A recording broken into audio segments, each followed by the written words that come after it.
You are listening to the new man beyond the Macho Jerk and the new Age Wimp.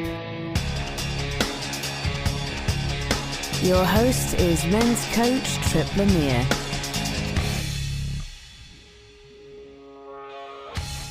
Are you focused on what's important or just trying to put out fires?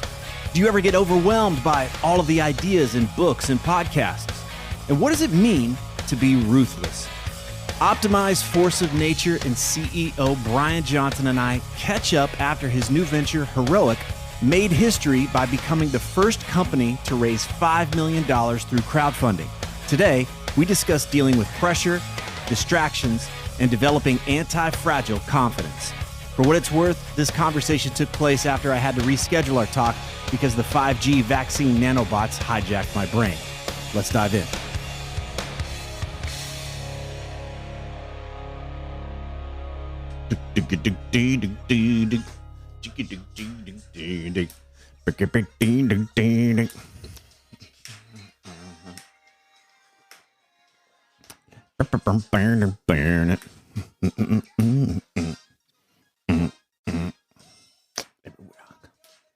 Ooh, so player.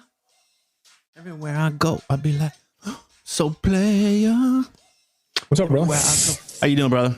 I'm doing great, man. How are you? I'm tuning myself to 24 karat magic playerness. So, what is that? Bruno Mars, man. That's the jam. Yeah. That's good. Send me the link to that so I can know what's getting you pumped up these days. Yeah, man. How's life these days? Life is good. How are you? Good. Real good, man. Real good. Healthy, strong, all the good things. All very grateful. So. Nice. You're over the COVID hangover or the vaccination hangover, whatever that was. Whew. Dude, that wasn't playing, man. I was like, that's just kind of a psychosomatic thing. And then I woke up at 2 a.m, like shaking. I was like in a fever dream. And I was like, oh, this is for real. 2 days later, I still had a headache. I was like, I didn't realize that it was like a migraine. I couldn't. Wow. That morning I was talking. I was sitting in front of my computer, and I realized I've been just staring at the same thing for 20 seconds. I was like, I can't do an interview like this, man. Good call. Self-awareness for the win. Self-awareness for that. I don't think this is a good state of mind to be in. So, yeah, I appreciate your ability to be flexible on that. Likewise. Yeah, well, I got a whole host of things I'm curious about today. And again, we're kind of back into that kind of mindset stuff, trying to look at what you're doing through the lens of the rest of us. And wanting to find the gold that we can grasp for ourselves. So take us where you want to go, man. I always love our chats. Lead us. Congratulations. Might seem like ancient history now, but I was going to say, have we chatted since we actually made it official? Well, you and I have we've gone back and forth, but officially, on here we haven't. So if we're following the story, yeah, congratulations. That was kind of a big deal. That little tiny goal of making history, and you actually did it. We did it. Yeah, I feel so blessed, and 2,500 of us from 75 countries around the world. We did it. I just feel blessed. That's kind of the energy there. And then also, obviously grateful and just committed, and the joke is that we were able to raise the money. We're going to come in at about 11. And my joke is I didn't really have to take off my track warm-up suit. I broke out in sweat for sure, but I thought I was going to have to do a lot more. But the response was so positive and so overwhelmingly powerful. It was just amazing. But after we did it, we closed, et cetera, then I shifted my brain completely from raising money to building the actual Heroic platform in literally 10 times harder. It's one thing to have a very clear target of this is what we're going to go do, and what you have to do. And there's only so many things you can do to execute that. Versus the creative process of, okay, now how do you build a platform that integrates a social training platform with guides that helps people change their life, become the best, most heroic version of themselves? And it was literally so funny to go from Friday, to Monday, actually Saturday, and just that beautiful creative challenge of, okay, cool. Now the real work begins. Let's go get it, Yeah. Well, that was what I was curious about. Cause there've been times when I've reached a a new phase in my life, or I even just brought in a certain amount of work, whether it was in my previous business or in these days when I bring in a client and there's like this, oh, now we're starting, right? What seems like a finish line is really that starting line.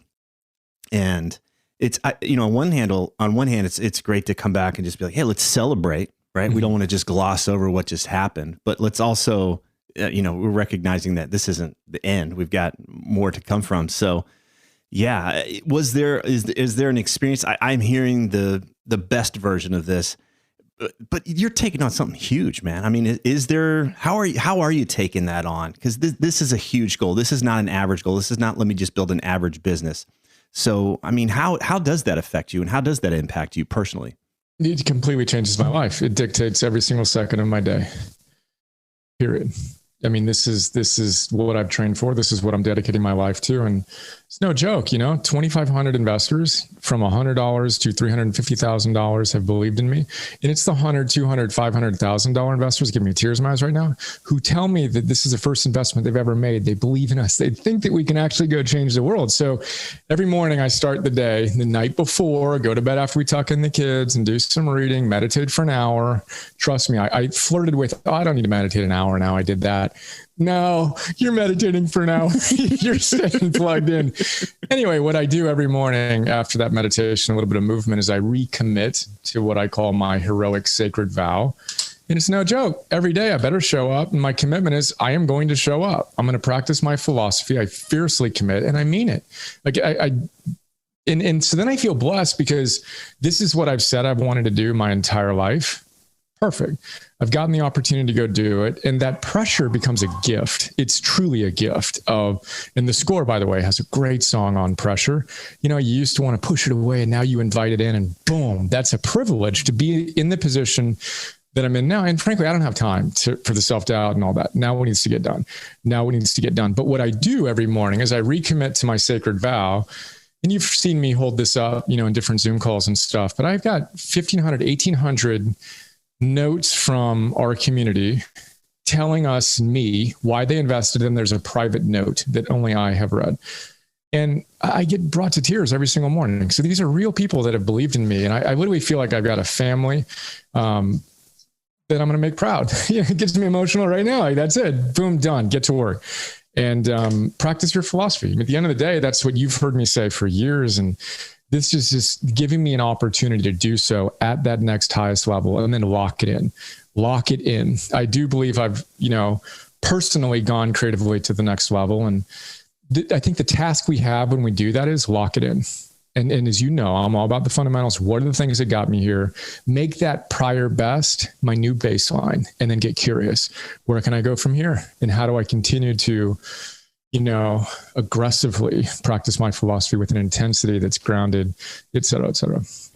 All right. I want to underline a couple of things in there, because there was some, you just touched on a couple of things, but I think they would be really big if we could draw them out. And the first one is the size of the why. So I'm imagining the guy out there listening, and he's, on this plateau, or there's this next level for him. And he's already at this place, like, I'm just kind of getting by as it is. I don't have room. I don't have space for this next level.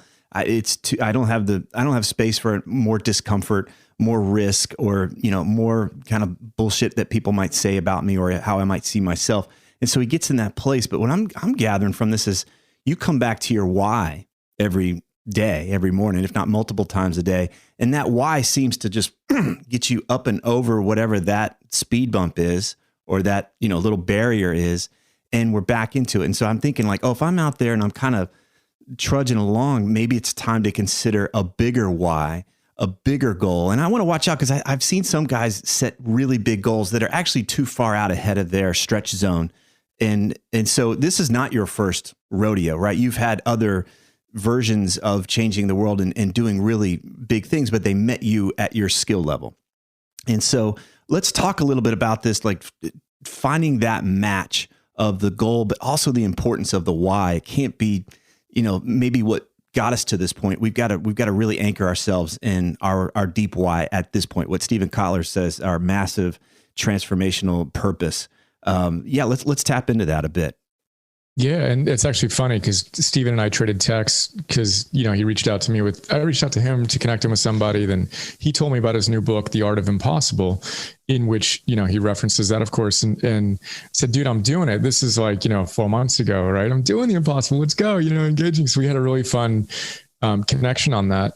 But, I think we need to step all the way back. So I think the why, whatever, start with why and all these things is obviously powerful, and you got to be careful. You're not manicky and getting, over your skis or whatever and all that.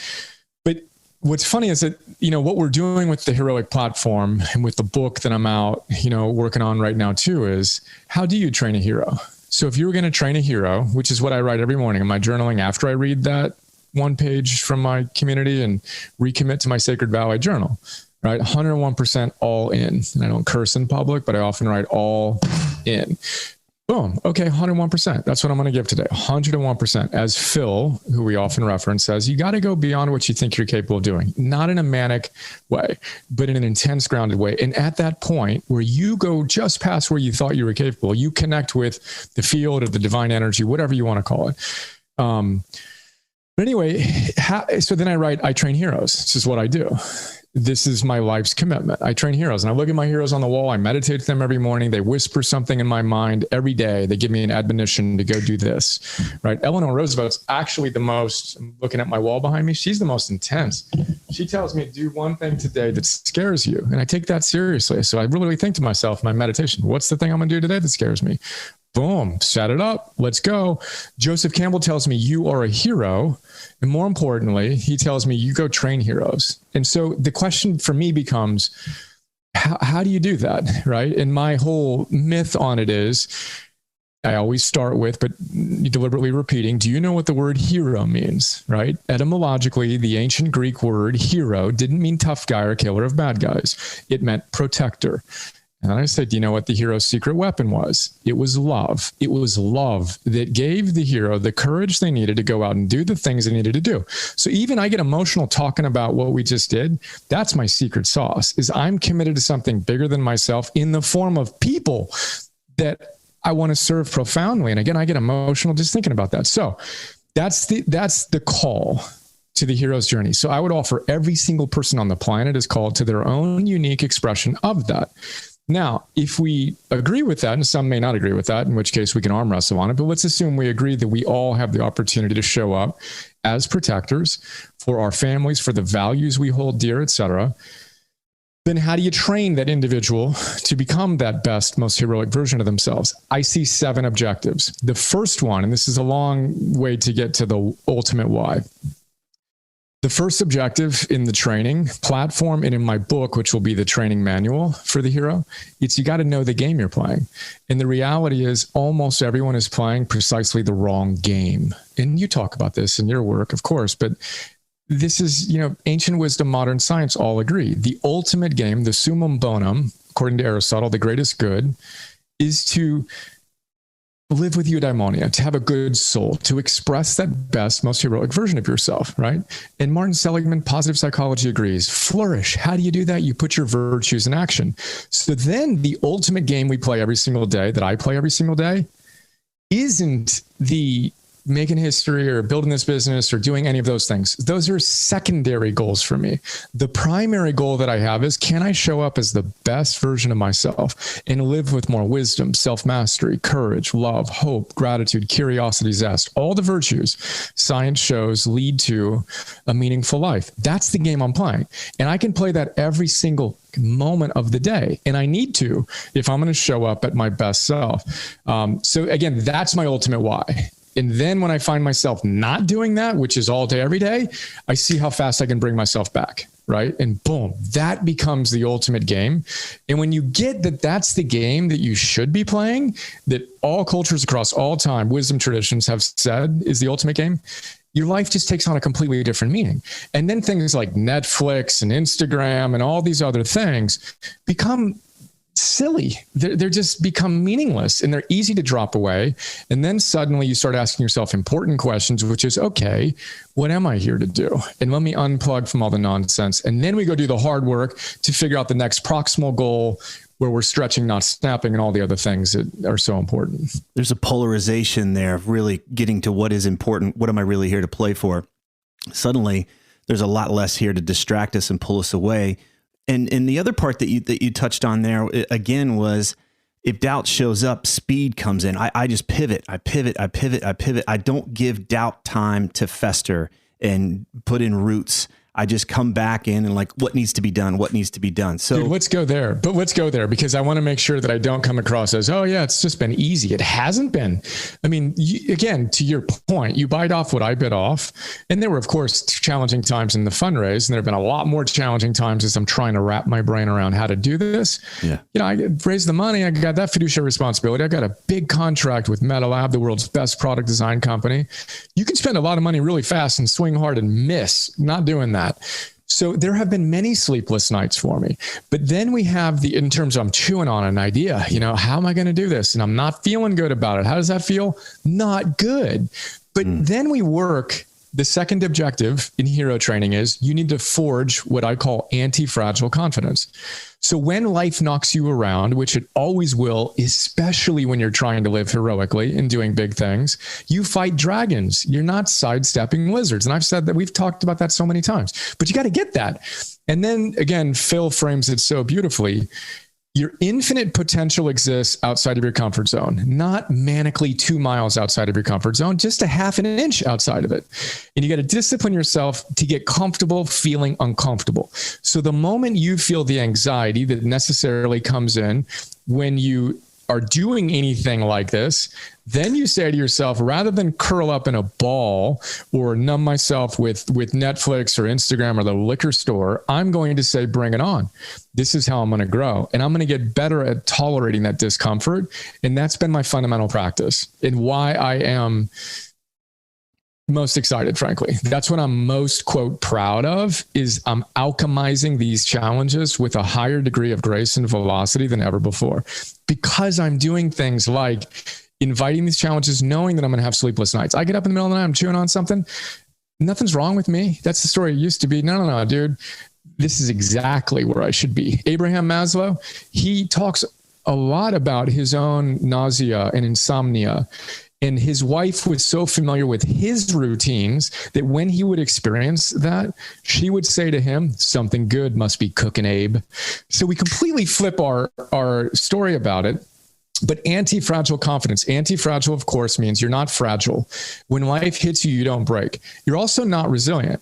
You don't withstand more pain, then break, then bounce back faster. You're anti-fragile. You're the opposite of fragile, which means the more you get kicked around, the more you challenge yourself, the stronger you get. But the only way you can do that is if you cultivate confidence, which etymologically means confidere, intense trust. Not that things will go perfectly, but that it doesn't matter how they go because you have what it takes. And the only way you can build trust in yourself is if you do what you say you're going to do. So then you get to the protocol and you get to the things that you do when you're on, and you do those like a ruthless every single day, especially on the days you don't feel like it. And if we can get that right, the worse you feel, the more committed you are to your protocol. You don't feel like meditating. You don't feel like turning off your electronics. You don't feel like showing up and doing the deep work. Perfect. That's the day you're more fiercely committed. Then all of a sudden, when you used to spiral out into vicious behavior and break down again in the midst of the challenge or the ambiguity, you get stronger. And again, that's easier said than done. That requires unbelievable wisdom, self-mastery, etc. But that's what's so fun for me. Now I'm like, I got to practice this stuff and let's see how well it works. It's interesting because from the outside, the same behaviors, if we're watching it, it can look like the thing that leads to self-betrayal and where we grind and hustle. Or it could also look like that thing where you're in alignment and you find greater strength because you're anti-fragile and you're growing from the challenges. So from the outside, the sleepless nights and I'm digging in and I'm moving forward in the face of this resistance or the face of this doubt or fatigue, whatever it might be. it looks the same. And I love that you put in there, we've got to know ourselves and get a sense of when we're betraying ourselves, grinding ourselves, going against our deeper wisdom versus, no, I'm in alignment with that. Can you speak to that a little bit? Because again, I don't want to encourage people to grind themselves to a pulp if they're really out of alignment. Look, here's when I say that, when I'm talking about most fundamentally, it's a great question. I appreciate being able to speak to it directly. I'm talking about, I end my day, my work day. I'm obviously, I'm more creatively challenged than ever before, but I end my work day at 5 p.m., 6 p.m. latest. Boom, done. Transition. But you're starting at 4, right? Yeah, well, 4. No, time change, and I'm making sure I get the right amount of sleep. So we'll go through, yesterday. So yesterday I actually went to bed late, which was, it wasn't like 8:15, right? So I ended at 6. I'm just going off here, Tripp. So I ended 6, which is later than my commitment. So I want to be done at 5:30, transition to family time. No technology, no more work, done. Brain is off. I'm focused on the family, 5:30 to 6 or so, 5 to 6 or so. And then a couple hours with the family, kids, read with the kids, go to bed. I'm in bed by 8. And then I'll be in bed for 10 hours. I want to get 8.5, 9 hours of sleep. That's my thing. So I'll be in bed between 9 and 10 hours. So I'll get up at 6 or so, let's say, which is what I did this morning. And I meditate for an hour.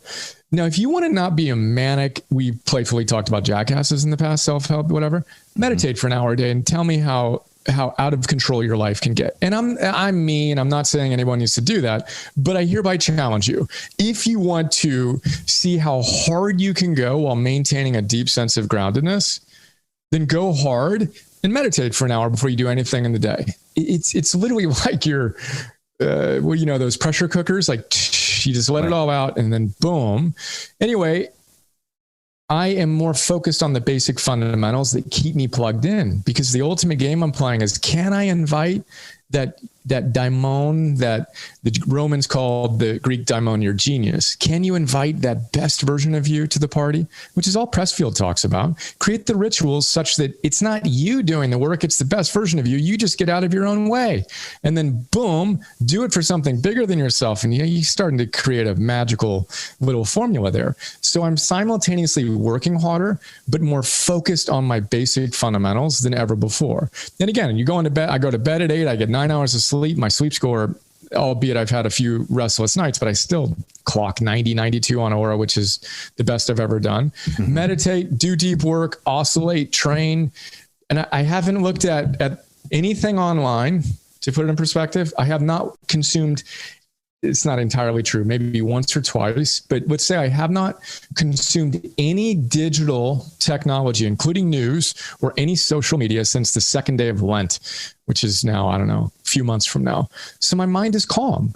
All I'm thinking about is what I've decided is most important in my life, which is getting my energy right, showing up in work, and showing up in my love with my family. That's all I care about. My entire life is structured around that. And then you can get a lot done without a lot of the normal friction and overwhelm and stress. And again, easier said than done, not without challenges, but that's some of the orientation I have. It's really helpful to hear that you are challenged, right? The image that we get is you rocking it and how quickly you can pivot back into rocking it. So it is great to hear that you're human, not that you suffer or anything like that, but that, okay, you do go through these things and then you do pivot and then come back to that stuff instead of like, well, he's just cut from a different cloth and I'm exempt because I'm not cut from the Brian Johnson cloth, right? So that's what I want to make this relatable and doable. I am a recovered circus. Like my inability to show up consistently, come on. And again, if you listen to enough of our talks, then you have an insight into that. But I wanted to end my life, thankfully that's 20 plus years in the rear view mirror now, but I know what it feels like to have none of these skills, which is why I'm such a fierce advocate of them for myself and for those who are human, which would be all of us who are prone to, well, obviously we're all human, but I was going to say those of us who are vulnerable or sensitive to it, but all of us are. So that's why I am so fiercely committed to those things. And dude, I mean, yesterday, I can give you every single day. By definition, when you're trying to do hard things, you're going to experience hard things. And how does that feel? By definition, being out of your comfort zone is uncomfortable. I'm out of my comfort zone all day, every day. And this is a truism, but that's what I aspire to embody, because I know that's the essence of greatness, is you have to be willing to go there, go there, go there, go there, go there. I don't hear the suffering in that, which is, I think what most of us, when we're on this side of it, and we're imagining, hey, I'm tired of being in this place. I want to step in this next place. I don't see my next goal, but usually it's because we're looking for what will be comfortable versus what might be on the other side of uncomfortable. And the other side of things like, I'm not ready, right? We tell ourselves, we've got all the voice of resistance and part X and all of that kind of stuff wailing around. They're just trying to protect us.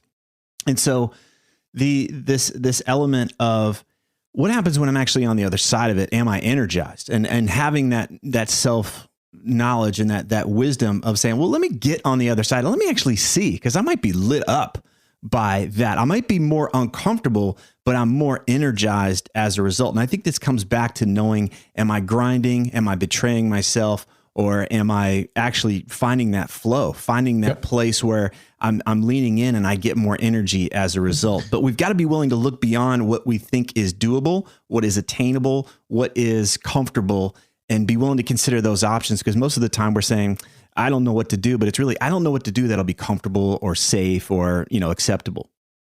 Yeah. And so many things there. So two things I wanted to talk about. One, the flow channel, which I don't want to go into detail on, but you just hit it. You get into flow by matching your current skills with your current challenge, going just a little bit outside of it. So you want to find that edge. If you're overwhelmed and anxious, you're going too far, bring it back. Just a little bit, right? Just a little bit. Okay. Yeah. Just want to handle. And if you're bored, then you need to go challenge yourself. So you want to find that. Again, longer chat. But what came to me as you were describing that is what we call targeted thinking. So one of the ways that we cultivate the self-mastery, et cetera, is you got to ask yourself two questions. What do you want? So at the end of the day, the move from victim to hero, right? Where you're complaining about your life and da-da-da-da, wah, wah, wah, right?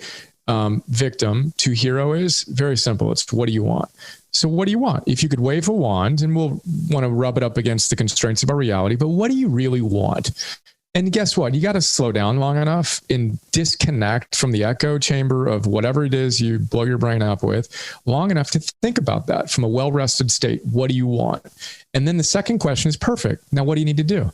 What's your next step? And that's, by the way, how I deal with the creative anxiety that inevitably comes up when you're doing hard things. I'm trying to write my book proposal. My agent is awesome and he is intense. It's like perfect. Okay, and that pain, of course it's hard, but you focus on the process. As you ask, what do I want? Then what needs to get done? You measure yourself on, did you show up in your deep work? Right. So did you actually show up and do the things? Did I hit my whatever measures I have for myself? We've already talked about the meditation and the, shut down complete ritual, the deep work. That's success. I did that. I did that. I did that. I did that. I did that. And I have done that enough times to know that if I do that, like if I'm in the midst of a creative challenge strategically with the platform or with the book, all I need to do is give it another day or two.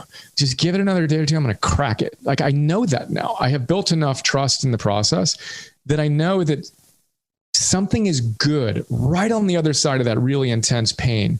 And that's a unbelievable goosebumps thing for me personally. Even when I wake up at night, I laugh now and I go, dude, this is a good one. It's coming. You earned this one. It's coming. We're good. Oh, this is good. That's my feeling too. It's like, we're good. It's like a birth contraction, right? It's like you get, it's exactly right. And what do? You breathe into that. You breathe into that and and then it quickens and you're getting closer. Boom. More intense. Let's go. It's exactly it. With due respect to the fact that it's 100 times challenger for our beloved women. We're not going to pretend. Yeah. Well, let me ask you about this, because let's talk about focus for a second. When, I talk to so many guys, especially guys that are leading their company, whether it's them alone or they've got a team or whatever it is, and noticing the difference between being in this creative state versus being what I call that firefighter state and just in that reactive place. And so here you are in this place where you're leading this and it's very creative. How do you start to triage? It's like, okay, what am I doing? What am I doing? Well, let's go through that process of what gets done or what actually gets done by you, what gets delegated. Because I come back to like what Michael Gerber talks about in the E-Myth, that visionary, that manager, that soldier, really understanding, hey, this is the best use of my time, my energy, my focus. Can we talk a little bit about how you discern what actually gets on your plate? Because that's part of the overwhelm. That's part of the grind too, is taking on crap that it shouldn't be your crap to deal with. But number two, it's not really the deep work that we're talking about that is so rewarding, because it's just keeping the fires, under control instead of moving the needle forward. Yep. So every morning, I journal my identity and my virtues and what I'm going to do today to be in integrity so I can win the ultimate game and cultivate my anti-fragile confidence. So without going into the details of that, one of the virtues I affirm from my work identity is ruthlessness. I'm ruthless in how I focus. The first one is, what does that mean? How do we know? Dude, I just say no. I say no. I say no. This book will make you dangerous because you're going to get clear on who you are and what's important to you, and anything outside of those lines isn't. And I draw, an arrow that I just drew here. There's heroic. That H represents heroic core, right? So boom, if it's outside the lines, I don't care. I just don't care. And again, one of my old mentors and coaches said, I care so much that I just don't care. I am so fiercely committed to my own sacred vow and my own actualization in service to what I've decided I'm going to dedicate my life to. Anything outside of those lines, I don't care. I just don't. It's energy and work and love for me. And then within the work domain, I've cultivated that skill. It's a skill. Anything that you want to cultivate, you have to practice, obviously. So I've disciplined myself to get clear on what do I want right now? So, without going into the details, I need to create a basic heroic training platform, which is very difficult for us to define exactly what that's going to mean, which is what we're doing right now. And I need to get proof points so I can go from a seed round to a Series A. I want to go raise, $30 million in the next 12, 15 months to go to the next level. So what do I need to do between a seed idea round and a Series A? I need a working prototype that's awesome. It's not perfect, but it's great. I want my first 10,000 paying customers at $1 million run, right? I got very specific targets that if I hit these targets, I have a pretty good shot at going out and getting the next 30 million at a stepped up valuation. And then I get to go to town. So then I look at it and go, what's going to help me get from here to there? And I line up the dominoes, which is one of the metaphors I use. And I am ruthless. If it is not going to help me knock down that next domino, and I am not the only person on our team that can do it, I don't do it. I just don't care. It's not in my sphere.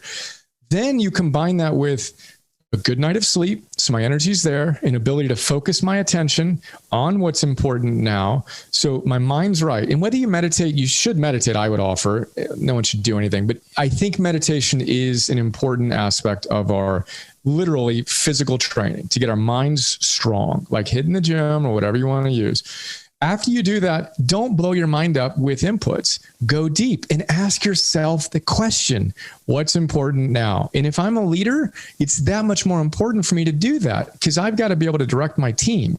And I can be the general looking at the battlefield and saying, this needs to be here, that needs to be there, this person needs to do that, I need to do this. And I do that every single morning, 365 days a year. And again, that's a capacity that I believe I've cultivated that all of us have and have at different degrees. And that's my secret sauce, is that there's not a day that I don't do that for at least 30, 60, more often 90 minutes a day. And then I joke to our coaches we train, if that's all I did, if I did 90 minutes of deep work after a good night of sleep and a solid meditation, I could literally never do anything other than that for the rest of the day. And I would still do a lot because it's truly the most important thing. I'm not diffusing my energy. And you can get a lot done with 365 or whatever winds up being days of truly important stuff. There's so mumuch important stuff in there, but it keeps coming back to some really handsome, fun, wise guy wrote a book about being dangerous. And he says in that book, something like, if you don't know what's important, then everything's important. And what I'm hearing there is the leader that shows up and he goes wide. He allows his focus to be diffused. He gets right on email, he gets right into that reactive mode, then that's where he gets sucked into that wide view of things instead of coming back to, here's what needs to happen. This is my job, is to discern, hey, here's the vision. Now we're connecting the dots. We're laying the structures underneath that and getting that going. And that is your job. That is the main thing that you need to be doing and to follow through on that. Nobody else is going to do that for you if you're at the top.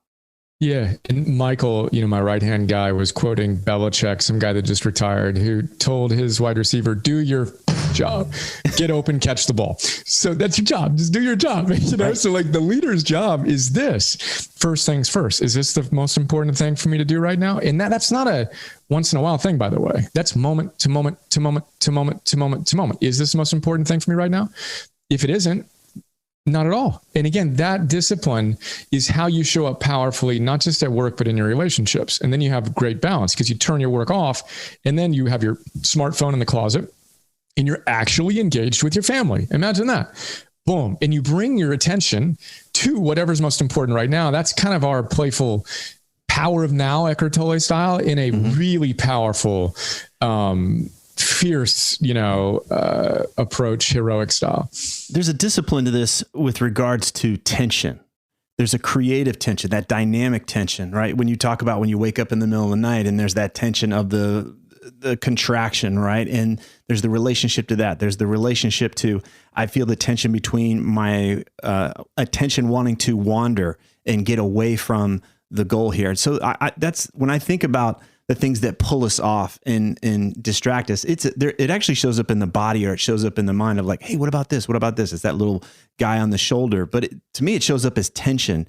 And we're like, I don't want to deal with this tension. So I distract myself, or I allow myself to be pulled off, or whatever. And so does it occur to you as tension when it shows up? Are you aware of it more in your body, or that little thing? I know you've got so many things set in place now where there's so fewer distractions, but is there that temptation when there's that tension? It's like, oh, let me just go somewhere else to diffuse the tension.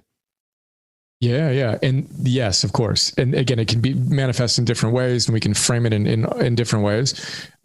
This is where, so the cardinal virtues we talk a lot about are wisdom and self-mastery, and then courage and love. So wisdom is knowing the game you're playing and how to play it well. And the ultimate game is to express the best version of yourself moment to moment to moment to moment. Literally, this is Aristotle, Seligman, etc. Okay, so that's wisdom. Then self-mastery is the ability to actually play that game well today. And in those moments in which you feel that tug into the other side, and daimon is good soul, right? Daimon is that best version of ourselves, call whatever you want, right? Demon is just the diminutive of daimon. So it's like you have the angel and the devil. And we all do, all day, every day. That's civil war, which is what Lincoln tells me every day. Win the civil war within, right? So your daimon and your demon are all constantly talking. And so then you need to, I think, you need to win that battle as many times as you can a day. And you want to recognize when you're basically giving up and you're listening to the demon. And this is Nietzsche comes into my mind as well. He says, it's easy to command yourself, entirely different to obey. So you got to be able to command yourself and then obey yourself. And if you can't, good luck, because you're going to have to go work for somebody else and do somebody else's game.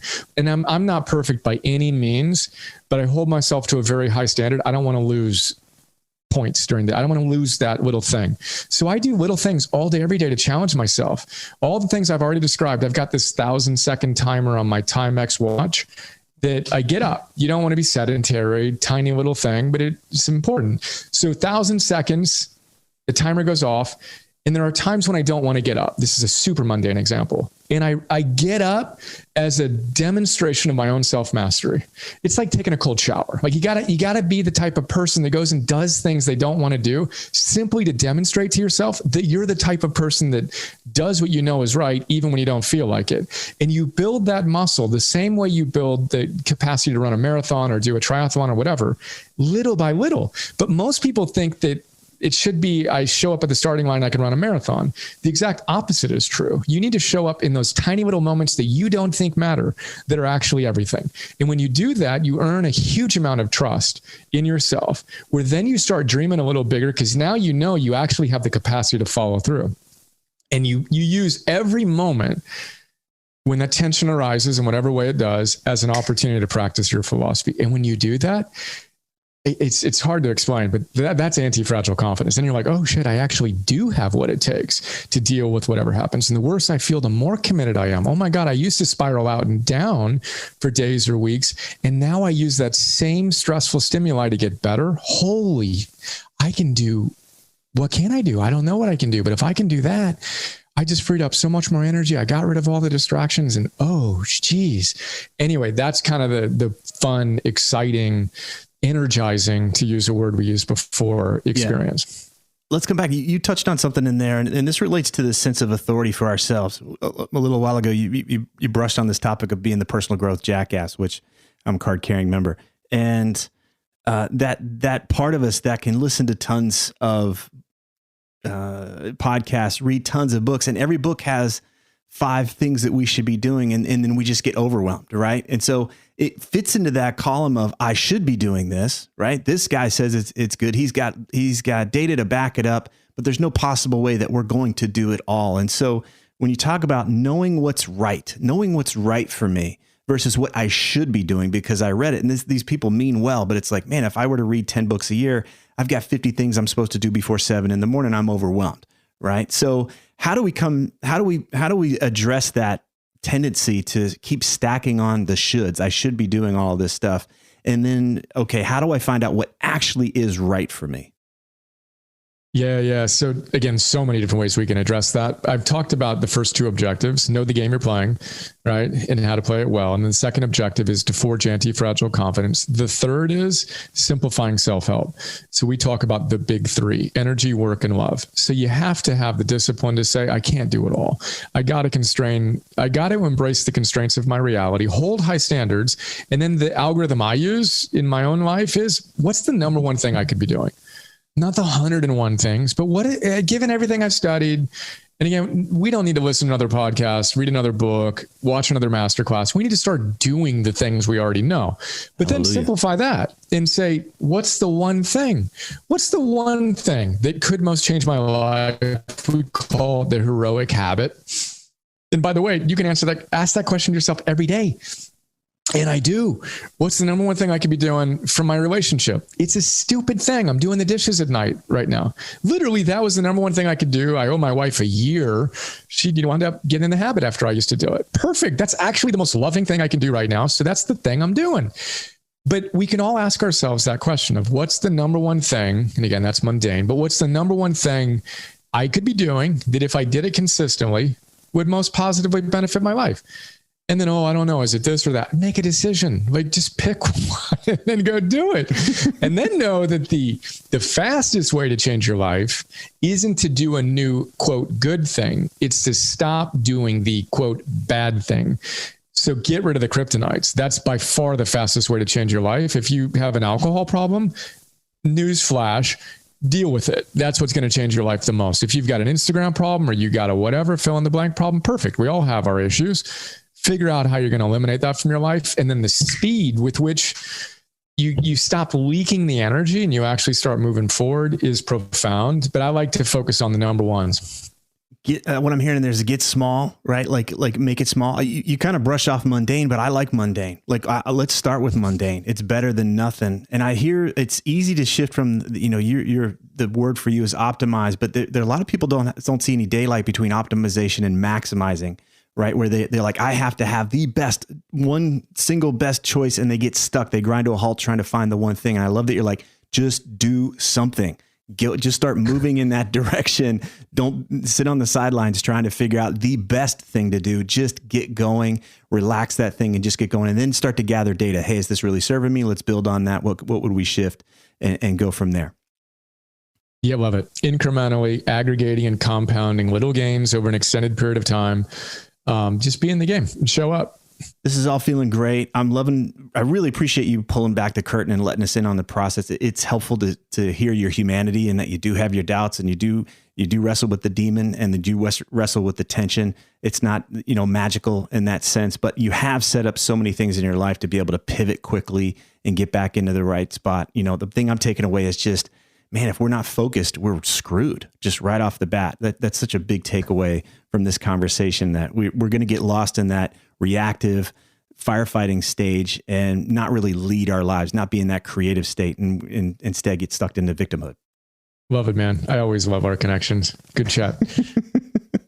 Love it too, brother. Good to see you again. Looking forward to the next one, man. Me too. Day one. If these interviews are helping you, please leave a positive review on whatever podcast app you use so that others can discover the show more easily.